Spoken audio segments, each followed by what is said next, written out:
हम हर बार बात करते हैं राहुल गांधी की, है ना। आज भी फिर हम राहुल गांधी पे ही बात करने लगे। मेरे को लगता है कि राहुल गांधी, जैसे वो एक मूवी आई थी एक्सीडेंटल प्राइम मिनिस्टर, तो मुझे तो वो रॉन्ग स्टेटमेंट, वहां प्राइम मिनिस्टर पे रॉन्ग स्टेटमेंट, लेकिन वो एक्सीडेंटल जो वर्ड है, ये मुझे ये लगता है कि राहुल गांधी एक एक्सीडेंटल पॉलिटिशियन है, एक एक्सीडेंटल लीडर है। और ये एक्सीडेंटल लीडरशिप जो है उनकी, कहीं ऐसा ना हो कि ये एक्सीडेंटल लीडर हमारे देश का कोई ऐसा एक्सीडेंट करा दे जिसकी भरपाई पूरे देश को और 140 करोड़ लोगों को भरनी पड़े। फिर वही बात आती है, बिकॉज ये बात सदन में कई बार उठी, कई नेताओं ने इसको उठाया कि राहुल गांधी 2014 से 2026 तक 12 सालों में 260 बार अगर उन्होंने विदेश यात्रा की, तो उस विदेश यात्रा में उन्होंने क्या किया, उनका एजेंडा क्या था, उनका मोटिव क्या था, उनका पर्पस क्या था, और उन्होंने वहां पे क्या अचीव किया। चलो ये बाद में बात करते हैं इसके बारे में। हम अगर और आगे आते हैं तो राहुल गांधी जब भी विदेश यात्रा करते हैं तो किस खर्चे पे करते हैं, कौन इसका खर्चा, क्या वो सांसद के सैलरी पे करते हैं, गांधीयंस की जो रेवेन्यू आता है, जो उनकी रॉयल्टी आती, क्या उस पे इतना बड़ा खर्चा किया जा सकता है। दूसरा सवाल, कोई तो अकाउंटेबिलिटी होती होगी उनके विदेश यात्रा की, लेकिन अगर उनके विदेश यात्रा की कोई अकाउंटेबिलिटी नहीं है तो वो यात्रा क्यों करते। चलो ठीक है, हम अकाउंटेबिलिटी पे भी सवाल नहीं पूछते हैं। अब जो मेन मुद्दा है बात करने का राहुल गांधी की विदेश यात्रा पे, जो सबसे इंपॉर्टेंट मुद्दा है, जो बहुत सेंसिटिव है, गहराया हुआ है और बहुत प्रश्न चिन्ह लाता है कईयों के दिमाग में, ये प्रश्न चिन्ह से भरा हुआ मुद्दा है। जैसे कि वो वहां जाते हैं, सब चीजें अगर भूल जाए, क्या खर्चा, किसका खर्चा, क्या अचीवमेंट, कौन खर्चा कर रहा है, रिवेन्यू से आता है, उनके गांधीयंस की बुक्स पे आता है, उनकी रॉयल्टी पे आता है, या उनके सांसद की सैलरी पे आता है। ना उनका कोई बिजनेस है, ना उनका कोई इंडस्ट्री चलाते हैं, ना कोई उनका कोई पेरेंटल बिजनेस था, ना लेगेसी है, ना उन्होंने कोई ऐसा एम्पायर बनाया जहां से कि रिवेन्यू जनरेट होता हो, जैसे दूसरे एमपीज हैं जिनका बैकग्राउंड इंडस्ट्रियलिस्ट एरिया से आता है, जिनका बैकग्राउंड रेवेन्यू बेस्ड है। वो एमपीज जो जिनका बैकग्राउंड रॉयल्टी बेस्ड है, उनसे जो भी आता है उनसे वो विदेश यात्रा कर सकते हैं। लेकिन ये हमारे एक्सीडेंटल पॉलिटिशियन जो है राहुल गांधी, इनका विदेश यात्रा का रीजन, अगर मैं माफ भी कर दूं, सारी बात भूल भी जाऊं, माफ कर दूं इन द सेंस मैं कौन होता हूं माफ करने वाला, लेकिन अगर मैं भूल भी जाऊं कि ये मुद्दा इंपॉर्टेंट नहीं है, तो ये मुद्दा बहुत जरूरी है और ये मुद्दा बहुत इंपॉर्टेंट है कि वहां जाके वो बोलते क्या है, किससे मिलते हैं और मिलके क्या बोलते हैं। तो चलो आज हम बात करते हैं कि वो किससे मिलके क्या बोलते हैं और उन्होंने कौन सा बयान दिया। जो बयान उन्होंने 2018 लंदन के भाषण में दिया, राहुल गांधी ने कहा कि बीजेपी आरएसएस लोग हमारे अपने लोगों को बांट रहे हैं, वो हमारे देश में नफरत का माहौल बना रहे हैं, धार्मिक भाषाई विभाजन,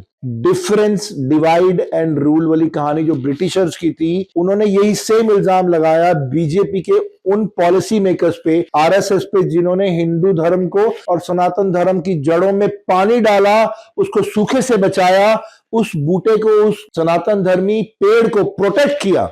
अगर हम बात करते हैं लंदन में जो स्टेटमेंट उन्होंने दी, जो नफरत उन्होंने उगली, जो जहर भरा बयान उन्होंने उगला, उन्होंने धार्मिक विभाजन फैलाने का आरोप लगाया। कहा कि बीजेपी इक्वल राइट्स वाली संविधान की जगह हिंदू हिंदुस्तानी हाई कास्ट हेजेमनी थोप रही है। हेजेमनी थोप रही का मतलब यह है कि वो मेंटल माइंडसेट बना रही है, हिटलरिज्म बना रही है, तानाशाही का एक रूल पैदा कर रही है जिसमें वो विभाजन कर रही है, हिंदुओं को विभाजन कर रही है भाषा के आधार पे। तो भाषा के आधार पे विभाजन करने वाली नीति हमेशा कांग्रेस की रही है, क्योंकि सनातन के धर्म पे चलने वाली राजनीतिक पार्टी है जो ये काम कर ही नहीं सकती। फिर मैं वही कहता हूं, ये जो उन्होंने आलोचना करी वहां पे बाहर जाके हिंदुस्तान के खिलाफ लंदन जाके बोलने का, उसका कोई इंपॉर्टेंस नहीं बनती। फिर इसमें जो सबसे इंपॉर्टेंट बात, जो सबसे समझने वाली बात ये है, आईआरएसएस को मुस्लिम ब्रदरहुड जैसा बताया और कहा आरएसएस भारत में संस्थाओं को कैप्चर करने की कोशिश कर रही है, बीजेपी आरएसएस भारत को बदलने की कोशिश कर रही है। तो इतना बड़ा इल्जाम उन्होंने लगाया कि बीजेपी पे कि भारत को बदलना, भारत कैसे बदल सकता है,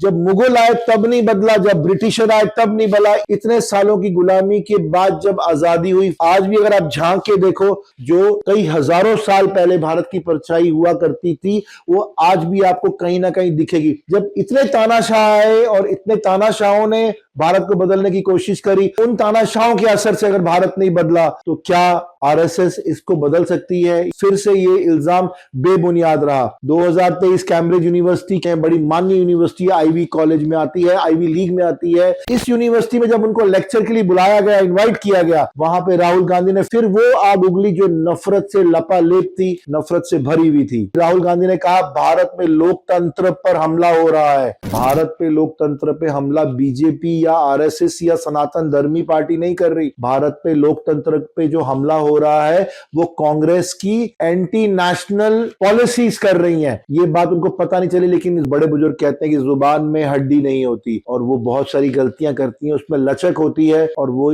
जो भी बात बोलती है वो सोच समझ के नहीं बोलती। तो उन्होंने अपनी बिना हड्डी की जुबान का इस्तेमाल किया और उन्होंने बोला कि भारत पे हमला हो रहा है। उनके लेक्चर में राहुल गांधी ने कहा कि खुफिया एजेंसीज जैसे ईडी, सीबीआई पर आरोप लगाया कि वो उनकी जासूस है। वो डिपार्टमेंट का काम है। जब एक सरकार चलती है तो ये ईडी, सीबीआई और रॉ या जो डिपार्टमेंट है, जो एजेंसीज है, ये सरकार के नीचे काम करती हैं। इसका मतलब ये नहीं है कि वो एजेंसीज जो है वो सरकार की गुलाम है। वो सरकार के ऑपरेशंस पे चलती है, लेकिन उनके भी एक प्रोटोकॉल है जो उनको गलत करने से रोकते हैं। मोदी सरकार को तानाशाह बताया गया। चुनाव आयोग के निष्पक्ष की कीमत के संकेत दिए। उन्होंने उप संख्याओं में माइनॉरिटीज पर हमले की जिक्र किया, बिकॉज माइनॉरिटी जो है एक बड़ा सेंसिटिव इश्यू है। हमारे पास सिख, जैन, मुस्लिम, ईसाई, पारसी, बहुत सारे धर्म हैं जो माइनॉरिटी के लेवल में आते हैं, लेकिन उनका योगदान भी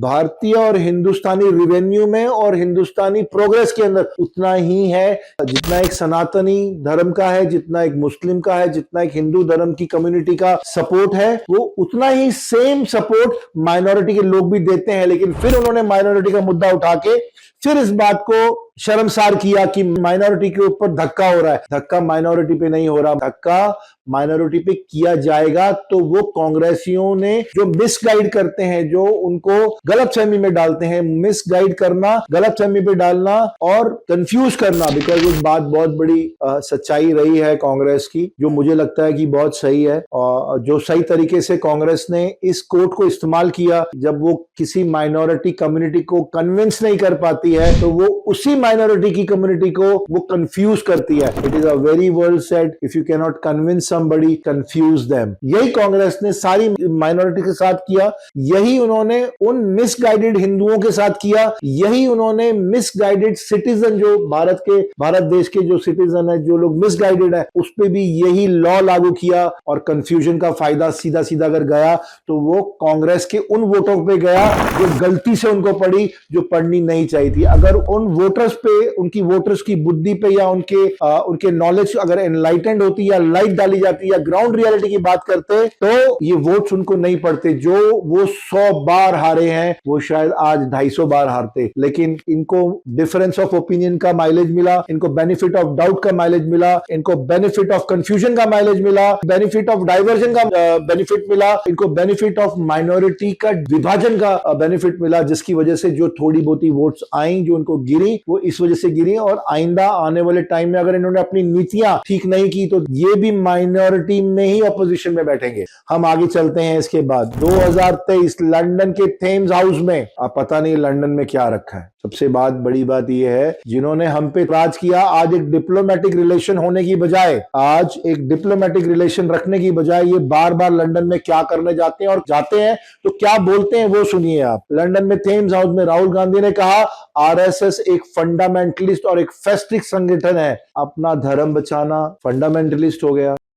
आज जिनके सिरों पे, गर्दनों पे तलवार रख के हिंदू कन्वर्जन हुआ, अगर आज वो अपना धर्म बचा रहा है तो क्या वो फंडामेंटलिस्ट हो गया?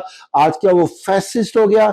ऐसा ये पॉसिबल नहीं है। अपना घर बचाओ, दूसरे को चोर मत बोलो। आज इस नीति पे अगर हिंदू चलता है कि वो अपना घर बचाना चाहता है, वो ना मुसलमान को गलत बोलना चाहता है, ना वो किसी माइनॉरिटी, किसी कम्युनिटी को गलत बोलना चाहता है, लेकिन वो अपना घर बचाने के लिए अगर उसने कोई मुहिम उठाई है, कोई कदम उठाया है, तो वो उसको आज गलत ठहराने के लिए कांग्रेस खड़ी हो गई है।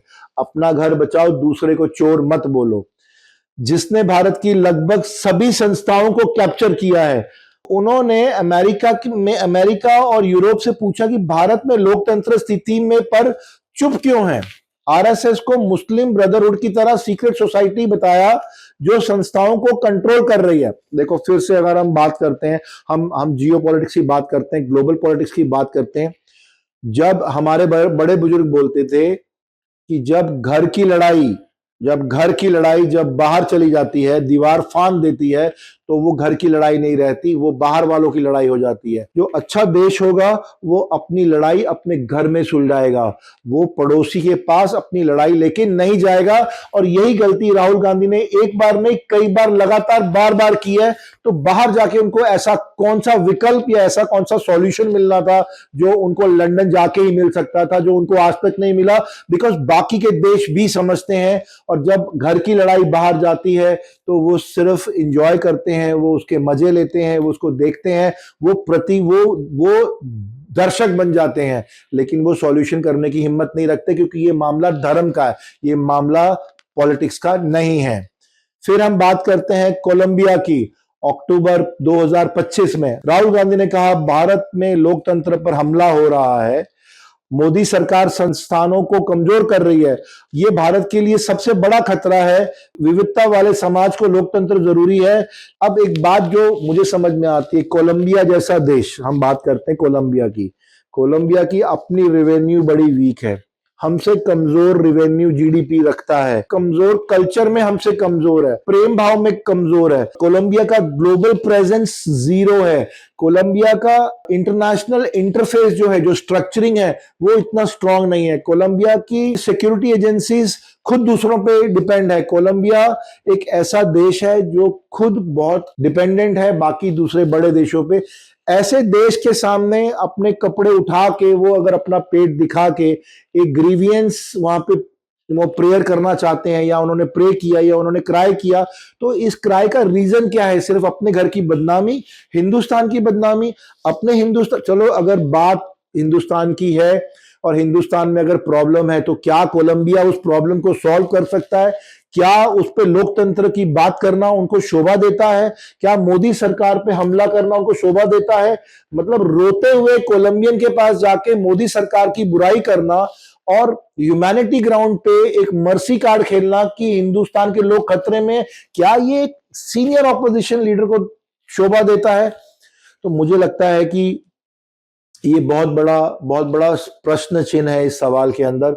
अगर ये सवाल सही तरीके से इसका जवाब नहीं ढूंढा गया, तो फिर ये एक्सीडेंटल पॉलिटिशियन हमारे देश को किसी ना किसी एक्सीडेंटल स्टेज में ले आएगा, जिससे मुझे डर लगता है। और अगर हम और जो आज की पीढ़ी है, आज की जो समझदार लोग हैं, इन्होंने अगर आज इसको नहीं रोका, तो ये आने वाले टाइम का हमारे हमारे देश का एक एक्सीडेंटल मोड होगा। राहुल गांधी जी की यात्रा होती है जर्मनी में। चलो, जर्मनी एक शैनेगन का, एक यूरोप का एक बड़ा माननीय और पावरफुल देश है, हिटलर भी वहीं से निकले थे, और वहां की कौम आज भी स्ट्रांग है, वहां की सिक्योरिटी सिस्टम आज भी स्ट्रांग है, रेवेन्यू स्ट्रांग है, जीडीपी स्ट्रांग है, ग्रोथ स्ट्रांग है, उनकी टेक्नोलॉजी स्ट्रांग है, उनका ऑटोमेशन स्ट्रांग है, बहुत सारे गुण हैं उनमें, बहुत सारी अचीवमेंट्स हैं, उनके बॉर्डर्स बहुत सेफ हैं।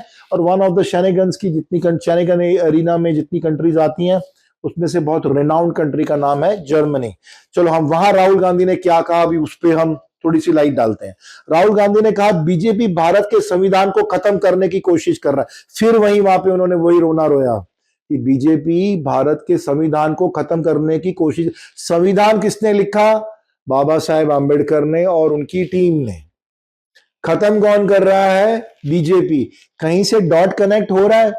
संविधान कोई लकड़ी का खिलौना नहीं है जिसको कोई भी पार्टी, भले वो आज कल या परसों, जो उसको तोड़ सके। तो यहां पर भी उनका रोना गलत है। चलो आगे देखते हैं उन्होंने क्या कहा।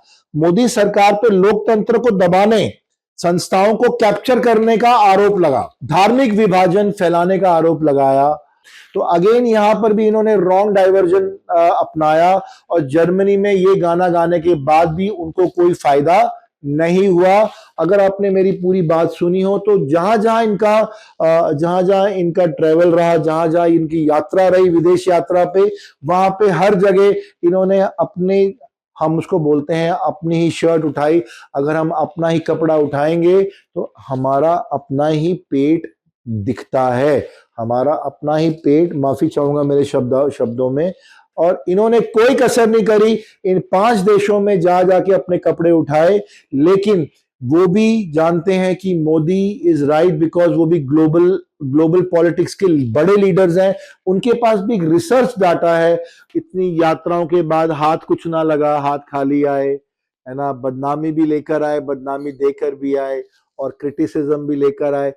मैं एक आखिरी शेर के साथ, मतलब उनको देखते हुए अगर मैं बात करता हूँ, खिलौना, रोना, है ना, धोना, बाहर से प्रेयर मांगना, सड़क पे लेट जाना कि मुझे खिलौना नहीं मिला, तो मुझे बिल्कुल एक शेर याद आता है, और इसी के साथ मैं अपनी बात खत्म करता हूँ। राहुल गांधी साहब बिल्कुल वैसे से हैं, और ये शेर उन पे बिल्कुल फिट बैठता है। मेरी भी जिद है एक बच्चे की तरह, मेरी भी जिद है एक बच्चे की तरह, या मुझे पूरा चाहिए या कुछ भी नहीं। या तो उनको प्रधानमंत्री बनना है बिकॉज लेगेसी है, और या मुझे ऑपोजिशन में बैठ के वो सारी बदतमीजियां करनी है, या वो सारे नैरेटिव्स को नेगेटिव करना है, और मुझे सिर्फ डिस्ट्रॉयर बनना है, क्योंकि मैं क्रिएटर बन नहीं सकता। और क्रिएटर बनने के लिए अगर वो प्राइम मिनिस्टर बनना चाहते हैं, जो कि वो बन नहीं सकते, तो हर केस में जो विन विन सिचुएशन है वो उनके पास बिल्कुल नहीं आ सकती, जब तक वो अपने आप को राइट ऑपोजिशन लीडर की तरह प्रूव नहीं करेंगे। और जिस जिस हिसाब से उनकी उम्र भाग रही है, और जिस हिसाब से उनके सफेद बाल आते जा रहे हैं, मुझे लगता है कि उनको एक्सेप्ट कर लेना चाहिए कि he need to be a good opposition, और he need to leave politics to some other right Congress leader. एक अच्छा, और ऐसा कांग्रेस में बहुत सारे अच्छे अनुभवी सीनियर लीडर्स हैं, अगर उनको मौका दिया जाता तो आज हिंदुस्तान में एक बहुत स्ट्रांग, परिपक्व और पावरफुल ऑपोजिशन होती।